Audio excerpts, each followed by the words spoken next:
Magandang umaga, Bagong Pilipinas. Narito ang Police News Express sa oras na ito. Nagbigay ng suporta at simpatya ang mga lokal na residente ng Davao City sa pamamagitan ng pamimigay ng libreng pagkain at inumin sa mga kapulisan na nakadeploy sa KOJC compound. Isa lamang sa mga halimbawa ng pagsuporta ay ang pag-aabot ng mga nakaplastik na tinapay at soft drinks ng ilan sa mga residente ng Davao sa ating kapulisan na buong araw at gabing nakaantabay sa perimeter area ng nasabing compound na talaga namang pinasalamatan ng ating pulisya.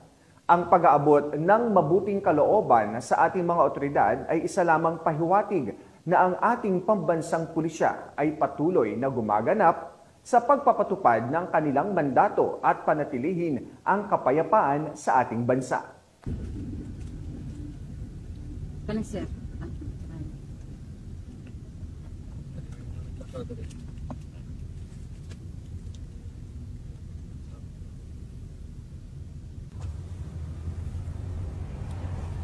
Uy, ano nila diri? Uy,